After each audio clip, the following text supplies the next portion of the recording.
Assalamu alaikum dear students, welcome to Pass Education System largest online institute for your NT-test preparations. Dear students, आज की video में हम लोग Mehran university of engineering and technology Jamshoro में जो located है उसके तमाम एडमिशन प्रोसीजर को डिस्कस करेंगे। इसके कितने प्रोग्राम्स हैं, कौन कौन से प्रोग्राम्स ऑफर किए जाते हैं, इसका मेरिट क्राइटेरिया क्या है, इसका एडमिशन क्राइटेरिया क्या है, फीस स्ट्रक्चर क्या है, कौन कौन से स्कॉलरशिप जो है इसके अंदर आपको ऑफर किए जाते हैं। तो ये तमाम चीज़ें हम लोग आज की वीडियो में डिटेल से डिस्कस करेंगे। उससे पहले डियर स्टूडेंट्स, अगर आप लोगों ने हमारे व्हाट्सएप चैनल को अभी तक फॉलो नहीं किया हुआ तो उसे लाजमी तौर पर फॉलो कर लें। उसका लिंक जो है आपको फर्स्ट पिन्ड कमेंट के अंदर मिल जाएगा। आप लोगों ने जस्ट उस लिंक को क्लिक करना है और आप लोग डायरेक्टली व्हाट्सएप चैनल के अंदर चले जाएंगे। आपने उस चैनल को फॉलो कर लेना है क्योंकि जितनी भी यूनिवर्सिटीज़ की अपडेट्स होती हैं या स्कॉलरशिप अपडेट्स होती हैं आपको हमारे व्हाट्सएप चैनल से मिलती रहेंगी। इसके अलावा डियर स्टूडेंट्स, आप लोगों ने अभी तक यूट्यूब चैनल नहीं सब्सक्राइब किया हुआ तो इसको भी सब्सक्राइब कर लें और बेल नोटिफिकेशन को ऑन करके इसको ऑल पे सेट कर लें ताकि किसी भी तरह की यूनिवर्सिटीज़ के हवाले से किसी भी तरह की अपडेट, किसी भी तरह की डेडलाइन आपसे मिस ना हो सके। तो डियर स्टूडेंट्स, अब बात करते हैं अपनी यूनिवर्सिटी की तरफ से। तो डियर स्टूडेंट्स, अगर मेहरान यूनिवर्सिटी के आप लोगों को इंट्रोडक्शन के बारे में बताऊं तो मेहरान यूनिवर्सिटी पाकिस्तान की लीडिंग इंजीनियरिंग यूनिवर्सिटीज़ में से एक है जो कि जामशुरू में वाक़ है। 1963 में सिर्फ 2 डिपार्टमेंट्स के साथ स्टार्ट होने वाली ये यूनिवर्सिटी आज 35,000 से ज़्यादा स्टूडेंट्स और 6,000 एलुमनाई के साथ एक टॉप इंजीनियरिंग यूनिवर्सिटी बन चुकी है। Mehran university of engineering and technology ने पाकिस्तान की पहली पब्लिक सेक्टर इंजीनियरिंग यूनिवर्सिटी होने का ऑनर हासिल किया है जो ISO 9001 सर्टिफाइड है। यूनिवर्सिटी ने मल्टीपल अवार्ड्स और रिकॉग्नाइजेशंस हासिल की हैं including excellent performance award from HEC for 3 consecutive years. International ranking की बात की जाए तो उसके अंदर मेहरान यूनिवर्सिटी की पोजीशन बहुत ज़्यादा स्ट्रॉन्ग है। QS वर्ल्ड रैंकिंग के मुताबिक ये एशिया की 351 से 400 यूनिवर्सिटीज़ के अंदर शामिल है।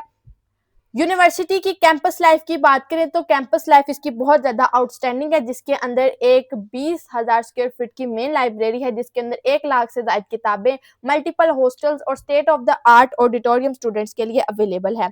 अगर आप लोग भी इंजीनियरिंग और टेक्नोलॉजी के अंदर अपना फ्यूचर सिक्योर करना चाहते हैं तो डियर स्टूडेंट्स, मेहरान यूनिवर्सिटी से ज़्यादा बेस्ट यूनिवर्सिटी आपके लिए कोई भी नहीं है। और स्पेशली वो तमाम स्टूडेंट्स जो सिंध के एरिया से बिलोंग करते हैं उन स्टूडेंट्स के लिए खास तौर पर, क्योंकि वो एरिया थोड़ा सा बैकवर्ड एरिया है, वहाँ पर जो आपकी लिटरेसी रेट है वो थोड़ा कम है। तो जो स्टूडेंट्स वहाँ वाली साइड पे से ज़्यादा बिलोंग करते हैं तो अगर वो इस चीज़ के अंदर एक्सेल करना चाहते हैं इंजीनियरिंग के अंदर या टेक्नोलॉजी के अंदर तो उनके लिए ये बेस्ट यूनिवर्सिटी है।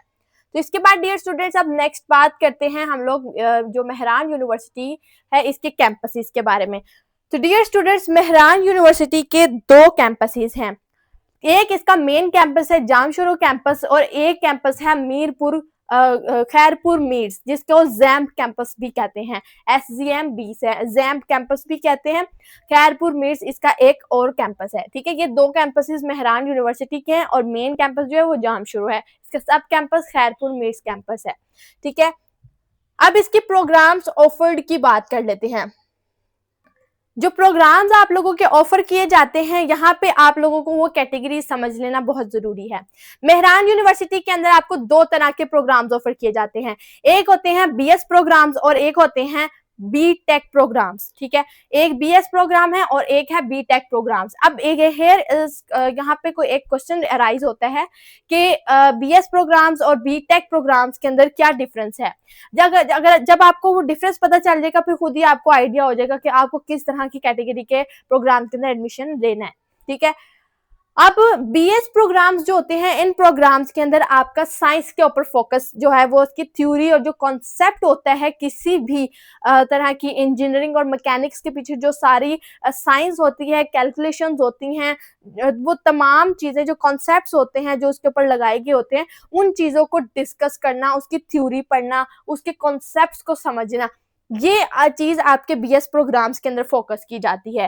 ठीक है, आप लोग इसके अंदर स्टडी करते हैं कि कोई भी मैकेनिज्म हो रहा है तो वो क्यों हो रहा है, वो उसमें जो चीजें वर्क कर रही हैं वो कैसे कर रही हैं, उसके अंदर उसके अंदर कितनी कैलकुलेशंस के साथ उसको बनाया गया होगा, उसके स्ट्रक्चर के ऊपर पूरी थ्योरी होती है, उसको अंडरस्टैंड करना, उसको पढ़ना, ये चीज़ें जो आपके बीएस प्रोग्राम्स में इंक्लूड होती हैं।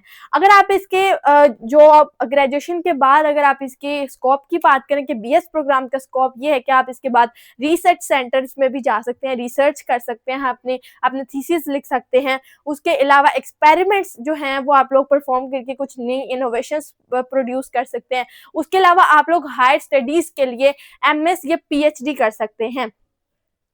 या ये आप लोगों को बीएस प्रोग्राम जो है इस तरह से वास्ट एक एनवायरनमेंट प्रोवाइड करता है। अगर मैं अब आपको एक एग्जांपल से समझाऊं तो सिविल इंजीनियरिंग जो अगर आप फॉर एग्जांपल एक स्टूडेंट सिविल इंजीनियरिंग को परस्यू करता है तो वो क्या लर्न करेगा, वो डिजाइन प्रिंसिपल्स जो है किसी भी चीज को, किसी भी बिल्डिंग को डिजाइन करने की जो प्रिंसिपल्स होंगे वो उनको डिस्कस करेगा, वो उनको पढ़ेगा। उसके अंदर जो कैलकुलेशंस होंगी, किस किस तरीके से, किस फासले के साथ, किस तरह के फॉर्मूलाज को लगा के किसी तरह की चीज की बिल्डिंग के पीछे जो सारी साइंस है वो उसको कैलकुलेट करना, देखना, पढ़ना, ये सब चीजें आपकी बीएस प्रोग्राम के अंदर आ जाएंगी। ठीक है, अब बात करें अगर बीटेक प्रोग्राम्स की, तो बीटेक प्रोग्राम्स के अंदर बीटेक प्रोग्राम्स आपके फोकस होते हैं आपके जो प्रैक्टिकल और टेक्निकल वर्क जो ज्यादा होता है। जो स्टूडेंट्स चाहते हैं कि उनका जो स्टडी है वो जो भी काम हो रहा है, फॉर एग्जाम्पल सिविल इंजीनियरिंग है तो उसको रियल लाइफ में जो अप्लाई करना है ना वो सीखते हैं वो ये बीटेक के स्टूडेंट्स। यानी कि ये ज्यादा इस चीज को फोकस नहीं करते कि ये चीज हो क्यों रही है, इसके पीछे साइंस क्या है, वो इस चीज पे ज्यादा फोकस नहीं करते, वो फोकस करते हैं डायरेक्टली ऑन कि किसी भी जो प्रिंसिपल है, कोई भी प्रिंसिपल है, मैकेनिज्म है, कोई फॉर्मूला, उसको रियल लाइफ में अप्लाई कैसे करना है। यानी कि टेक्निकल काम ज्यादा है, आपका स्किल जो आपकी हैंड्स ऑन वर्किंग है ना वो ज्यादा होती है।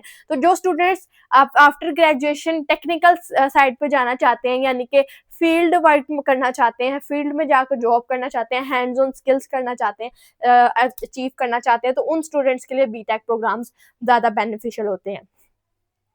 फॉर एग्जाम्पल अगर बीटेक टेक्नोलॉजी की बात करूं सिविल इंजीनियरिंग के अंदर, तो इसके अंदर आप लोग ये देखेंगे कि आपने किसी भी बिल्डिंग को बनाना कैसे है, फिर उसके पीछे जो ऑन साइट कंस्ट्रक्शन है वो सारी मैनेज कैसे करनी है, क्या चीज किस तरीके से, सबसे पहला स्टेप क्या होगा, ये सारी चीजें आपको ए टू जी सारी पता होंगी। ठीक है, आप ऑन साइट जो है वो वर्किंग कर सकते हैं। तो ये बीटेक का प्रोग्राम होता है।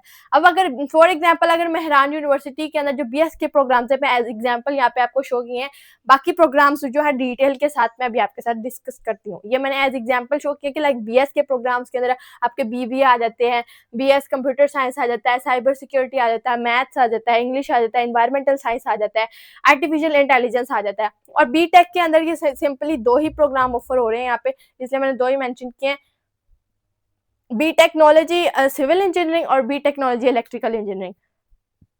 दोनों प्रोग्राम्स के अलावा भी बहुत सारी इंजीनियरिंग फील्ड है जिसके अंदर बीटेक भी करवाया जाता है। तो ये इस तरीके से बीएस और बीटेक के दरमियान जो मेजर डिफरेंस है वो मैंने आपके साथ डिस्कस कर दिया। अब बात करते हैं कि BE bachelors of engineering programs जो जामशुरू में आपके प्रोग्राम्स ऑफर किए जाते हैं। मैंने अभी आपको पहले बताया कि इसके दो कैंपसेस हैं, एक जामशुरू है, एक मीरपुर जो खैरपुर मीर्स का कैंपस है वो है।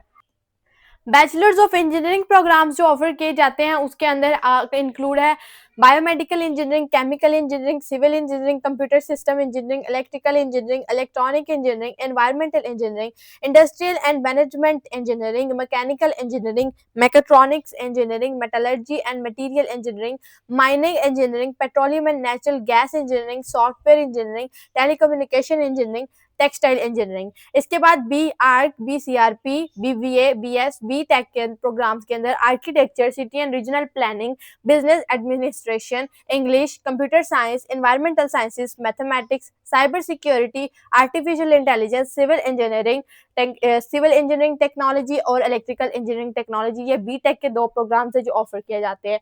इसके अलावा इंजीनियरिंग और बीएस प्रोग्राम्स जो खैरपुर मीर्स के अंदर ऑफर किए जाते हैं उसके अंदर civil engineering, electrical engineering, mechanical engineering, petroleum and natural gas engineering, electronic engineering, software engineering and mathematics engineering, mathematics, BS mathematics offer किया जाता है। अब डियर स्टूडेंट्स अगर इसके एडमिशन प्रोसेस की बात करें तो पहले आज से 2 साल पहले जो मेहरान यूनिवर्सिटी के टेस्ट होते थे वो अगस्त सितंबर में कंडक्ट किए जाते थे। लेकिन अब 2 साल से इन्होंने अपने मई से रजिस्ट्रेशन स्टार्ट कर देते हैं, मई के अंदर रजिस्ट्रेशन रखते हैं, मई तक की रजिस्ट्रेशन रखते हैं और जून के अंदर इनका टेस्ट कंडक्ट हो जाता है। अप्रैल के अंदर लास्ट ईयर 2025 के अंदर अप्रैल के अंदर इसकी रजिस्ट्रेशन ओपन हुई थी और मई के अंदर एंड हुई थी और जून के लास्ट वीक में इनका टेस्ट कंडक्ट हुआ था। तो ऑलमोस्ट 2026 में भी अगर ये लोग अपनी पॉलिसी चेंज नहीं करते हैं तो यही इनका भी ऑलमोस्ट स्केड्यूल आगे भी रहेगा।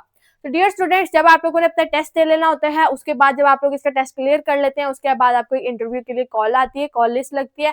उस इंटरव्यू में आपने अपने तमाम डॉक्यूमेंट्स के साथ अपेयर होना होता है। इस इंटरव्यू की बेसिस पे डिसाइड होता है कि आप लोग यूनिवर्सिटी में एडमिशन के लिए सिलेक्ट हो चुके हो या नहीं हो चुके हो, ठीक है। उसके अलावा कुछ एडमिशन क्राइटेरियाज वगैरह होते हैं जो कि आपको मैं डिटेल्स में आगे वीडियो में एक्सप्लेन कर देती हूँ। अब डियर स्टूडेंट्स डिस्कस करते हैं कि एलिजिबिलिटी क्राइटेरिया क्या है। एलिजिबिलिटी क्राइटेरिया के अंदर सबसे पहले तो बात की आ जाती है कि कौन कौन से स्टूडेंट्स अप्लाई कर सकते हैं। वो तमाम स्टूडेंट्स जिन्होंने अपना जो फर्स्ट ईयर का एग्जाम है वो क्लियर किया है, ये 2022 तक जिन्होंने अपने सेकेंड ईयर का एग्जाम क्लियर किया हुआ है, वो तमाम स्टूडेंट्स अप्लाई कर सकते हैं। और मिनिमम मार्क्स जो एलिजिबिलिटी क्राइटेरिया आपके के अंडर आपके आते हैं, अगर आप तमाम प्रोग्राम्स में से किसी अप्लाई करना चाहते हैं, लाइक इंजीनियरिंग में, बीएस प्रोग्राम्स में, बीटेक में अप्लाई करना चाहते हैं, तो आपको 60% मार्क्स जो हैं वो रिक्वायर्ड होंगे। लेकिन इंजीनियरिंग एंड टेक्नोलॉजी प्रोग्राम के अंदर आपको 50% मार्क्स जो है वो रिक्वायर्ड है। उसके अलावा ग्रेस मार्क्स को निकाल के उसके बाद बोर्ड एक्सेप्टेड जो हैं वो तमाम रिकग्नाइज्ड, पाकिस्तान के तमाम रिकग्नाइज्ड बोर्ड्स आपके इसके अंदर आ जाते हैं। और अगर आप फॉरेन क्वालिफाइड हैं, फॉरेन से आप लाइक फॉरेन कंट्री से आप लोगों ने अपनी वो इंटरमीडिएट किया हुआ है, तो फिर आप लोगों का वो भी सर्टिफिकेट जो है वो यहाँ पे एलिजिबल है। उसके अलावा डियर स्टूडेंट्स, अब बात करते हैं ग्रुप्स के हवाले से और टेस्ट की ग्रुप्स के हवाले से और जो आप लोग के प्रोग्राम्स है जिसके अंदर आप लोग एलिजिबल हैं। उसके अंदर सबसे पहले प्री इंजीनियरिंग की बात करें तो प्री इंजीनियरिंग ग्रुप के अंदर आप लोग तमाम प्रोग्राम्स के अंदर अप्लाई कर सकते हैं। All engineering programs, all BTech programs, BR programs, CRP program, BS programs, इन तमाम प्रोग्राम्स के अंदर आप अप्लाई कर सकते हैं।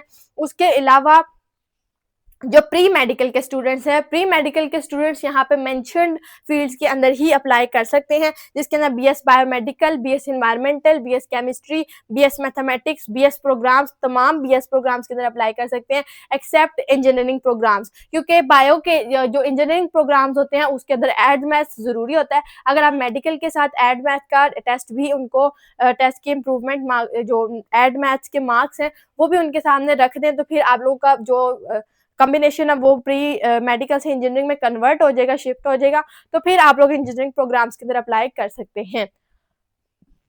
अदरवाइज आप बाकी के इंजीनियरिंग के अलावा बाकी तमाम बीएस प्रोग्राम्स के अंदर अप्लाई कर सकते हैं।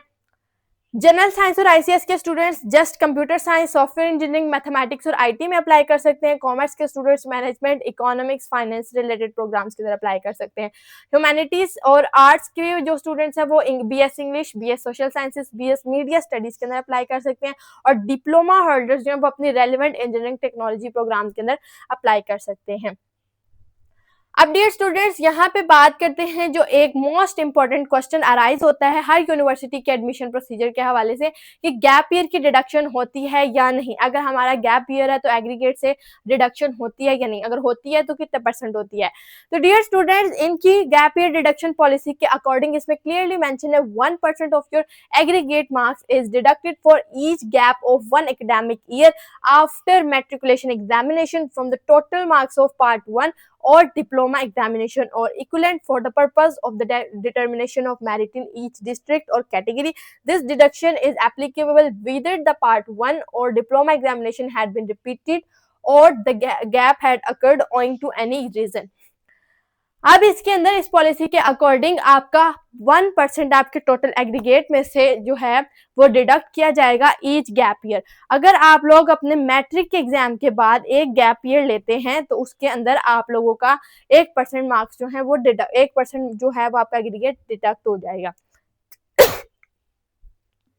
तो आपके एक जो मैट्रिक के बाद जब आप लोग जितने गैप ईयर्स लेंगे, अगर आप 2 साल का गैप लेते हैं तो फिर आपके 2% मार्क्स जो हैं वो आपके डिडक्ट हो जाएंगे एग्रीगेट में से। तो डियर स्टूडेंट्स, ये गैप ईयर के डिडक्शन के बारे में। अब इसके बाद हम लोग बात करते हैं कि सीट्स डिस्ट्रीब्यूशन क्या है। मेहरान यूनिवर्सिटी में एडमिशन प्रोसीजर में ये एक बहुत बड़ा क्वेश्चन होता है स्टूडेंट्स का कि डिस्ट्रीब्यूशन ऑफ सीट्स बच्चों को समझ नहीं आती है, क्योंकि ये सिंध साइड का एरिया है, तो इसलिए यहाँ ये ओपन मेरिट पे ओवरऑल पाकिस्तान में से स्टूडेंट्स अप्लाई नहीं कर सकते हैं। इसके अंदर आप लोगों के जो सिंध वाली साइड के स्टूडेंट्स हैं उनको ज्यादा प्रेफर किया जाता है, और उधर वाली साइड पे भी आप लोगों को पॉपुलेशन बेसिस के ऊपर आप लोगों के जो डिस्ट्रिक्ट्स और डिवीजन हैं उनकी बेसिस पे आप लोगों की सीट्स है, कोटा बेसिस पे आप लोगों का एडमिशन होता है। वो उनका कोटा आप लोगों का एक रिजर्व कर दिया जाता है उन वो स्पेसिफिक डिस्ट्रिक्ट और डिवीजन का, और फिर उसमें अर्बन और रूरल एरियाज आ जाते हैं उनके अकॉर्डिंगली। और अगर जो कराची डिस्ट्रिक्ट के हैं, कराची डिवीजन से जो बिलोंग करते हैं स्टूडेंट जिनका कराची डोमिसाइल है, तो उधर वाली साइड की जो स्टूडेंट्स हैं उनकी 20 सीट्स रिजर्व्ड होती हैं। अब 20 सीट्स रिजर्व्ड होती हैं तो इसका मतलब ये है कि कराची वालों को लेस प्रेफर किया जाएगा, सिंध वाले स्टूडेंट्स को ज्यादा प्रेफर किया जाएगा, उनकी सीट्स बहुत ज्यादा कम होंगी, ठीक है। और जो आपका एडमिशन होगा वो आपको कोटा बेसिस पे आपके अर्बन और रूरल एरियाज में की बेसिस पे उसका एक कोटा उन्होंने फिक्स किया हुआ है, उसकी बेसिस पे आपका जामशुरू और जैब कैंपस के अंदर जो सीट्स होंगी अवेलेबल उनके अंदर आपका एडमिशन पॉसिबल हो सकेगा। अगर आप लोगों का पहले इंटरव्यू होगा, उस इंटरव्यू को अगर आप क्लियर कर लेते हैं तो फिर आप लोगों का एडमिशन होगा। अगर अर्बन साइड के एरियाज, अर्बन एरियाज के जो स्टूडेंट्स हैं उधर वाली साइड पे जो सीट्स अगर लेफ्ट हो जाएंगी, अगर कोई बच जाएंगी सीट्स, तो फिर रूरल वाले एरियाज को प्रेफर किया जाएगा। अगर रूरल एरियाज के जो कोटा है उसके अंदर सीट बची तो फिर अर्बन एरियाज को प्रेफर किया जाएगा, ठीक है।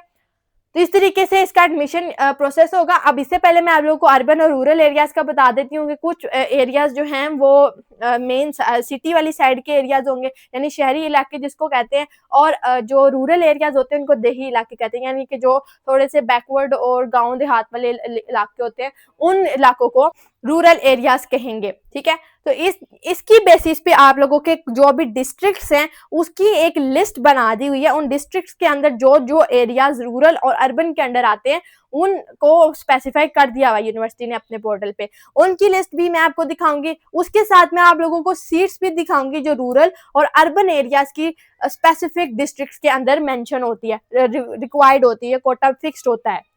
अब डियर स्टूडेंट्स, हम लोग ये देखते हैं कि सिंध प्रोविंस के अंदर अर्बन एरियाज कौन से हैं। अर्बन एरियाज के अंदर ये आपके जो तमाम डिस्ट्रिक्ट्स हैं सिंध प्रोविंस के अंदर, उन तमाम डिस्ट्रिक्ट्स के साथ जो उनके एरियाज अंदर अर्बन एरियाज आते हैं वो आपके यहाँ पर मेंशन्ड है।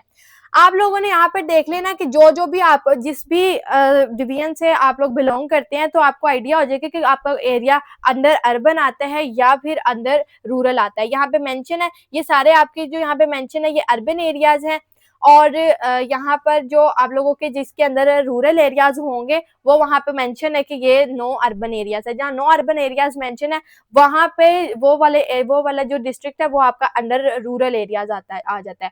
तो ये आप लोगों ने देख लेना है। इसके बाद जब आप लोग अपनी वो कोटा वाली साइड पे जाएंगे तो वहाँ पे आपको पता चलेगा ये यहाँ पे ये देखें आप लोगों की अर्बन और rural areas of the district in the Sindh province, ये आप लोगों की कैटेगरी ए और बी के हिसाब से है।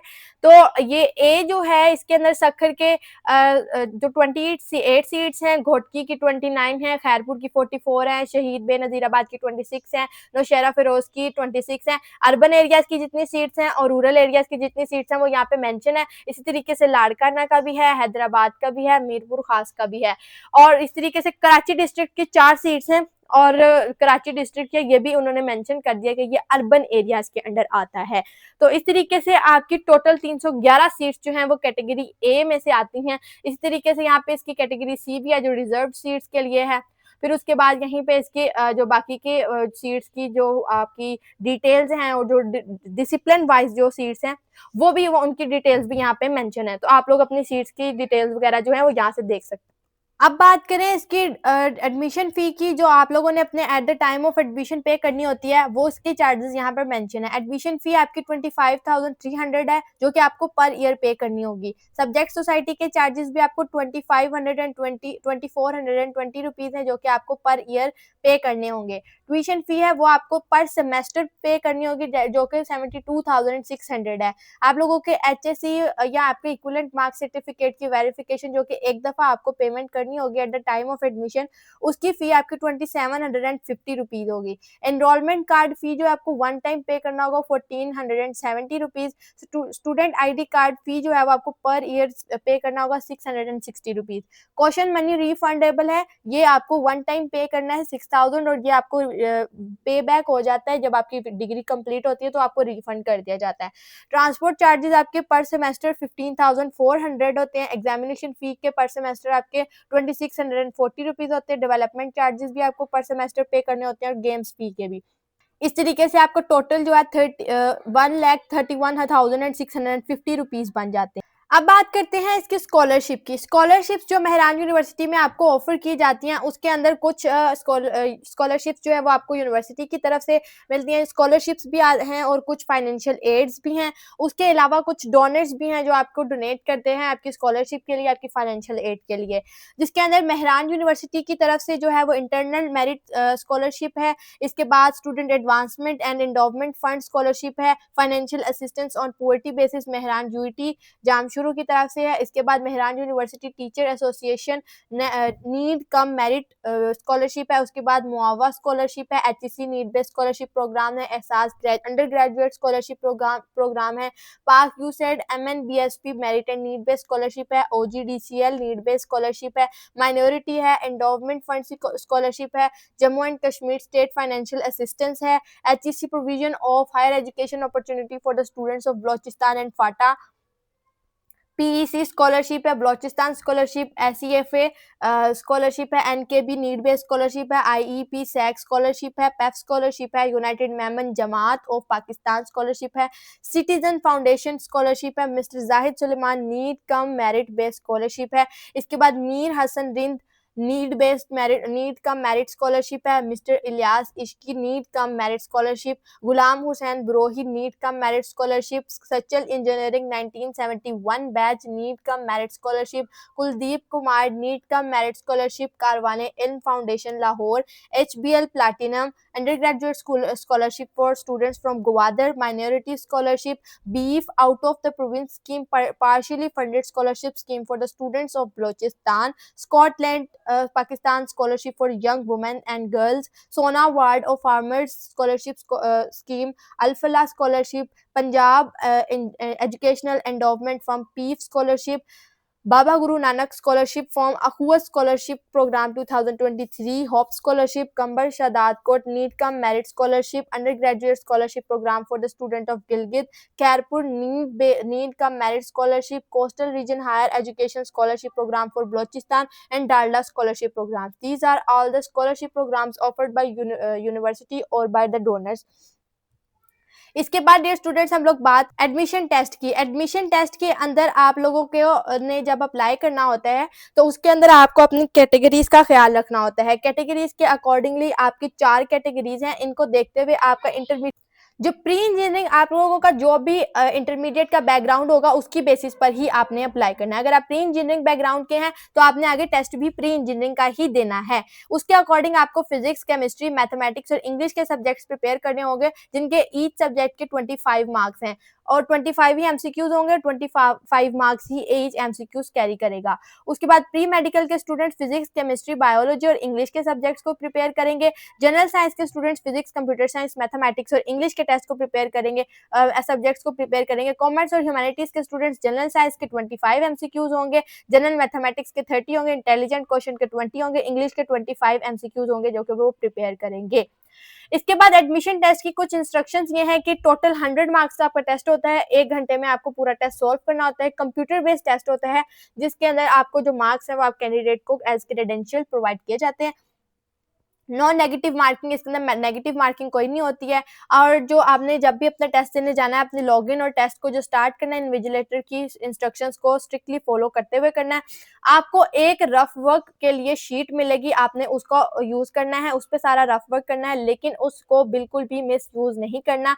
आपका अगर कोई भी ग्रुप आपने अप्लाई करते हुए गलत मेंशन कर दिया है, अगर आप प्री इंजीनियरिंग के स्टूडेंट थे आपने आईसीएस में अप्लाई कर दिया है तो आप लोग का ग्रुप जो है वो टेस्ट वाले दिन, टेस्ट स्टार्ट होने के बाद आप लोगों का ग्रुप चेंज नहीं हो सकता। अगर आपने टेस्ट अटेम्प्ट करते हुए सॉफ्टवेयर या वेबसाइट को क्लोज करके किसी दूसरे सॉफ्टवेयर को ओपन करने की कोशिश की, आप डिस्क्वालीफाई हो जाएंगे। उसके अलावा आप लोगों को किसी भी तरह की बात करने की सेंटर के अंदर इजाजत नहीं होगी।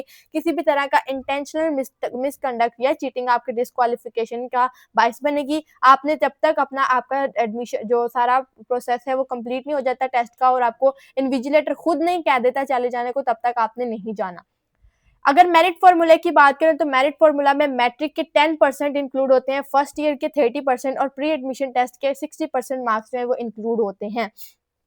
तो डियर स्टूडेंट्स, यहाँ से आप लोग अंदाजा लगा सकते हैं कि आपका एक ग्रेटर प्रोपोर्शन जो है वो आपके एडमिशन टेस्ट में इंक्लूड होता है। तो डियर स्टूडेंट्स, अगर आप लोग भी अपने मेहरान यूनिवर्सिटी के एंट्री टेस्ट की प्रिपरेशंस करना चाहते हैं तो डियर स्टूडेंट्स आप लोग हमारा बैच 1.0 लाजमी तौर पर ज्वाइन करें, जो कि स्टार्ट हो चुका है।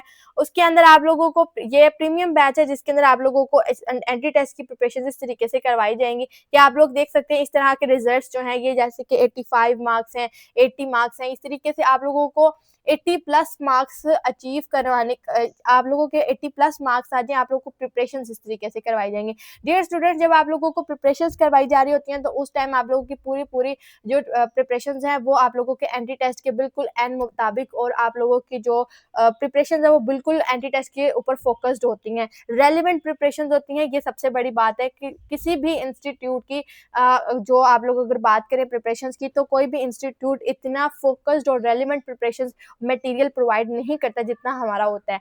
तो डियर स्टूडेंट्स, अगर आप लोग भी फोकस्ड और रेलिवेंट प्रिपरेशंस करना चाहते हैं तो डियर स्टूडेंट्स आपके लिए ये बैच हाईली रिकमेंडेड है, जिसके अंदर आप लोगों को वन टाइम पेमेंट पे तमाम बैचेस की सेशन 2026 के तमाम बैचेस की एक्सेस मिल जाएगी। इसके अलावा आप लोग पाकिस्तान की टॉप यूनिवर्सिटीज के एंट्री टेस्ट की प्रिपरेशंस कर सकते हैं। तो डियर स्टूडेंट्स, अगर आप लोग ये बैच ज्वाइन करना चाहते हैं तो हमारे इस व्हाट्सएप नंबर 0304 0666000 पे कॉन्टेक्ट करके बैच की डिटेल्स ले सकते हैं। दुआ में याद रखिएगा। अल्लाह हाफिज।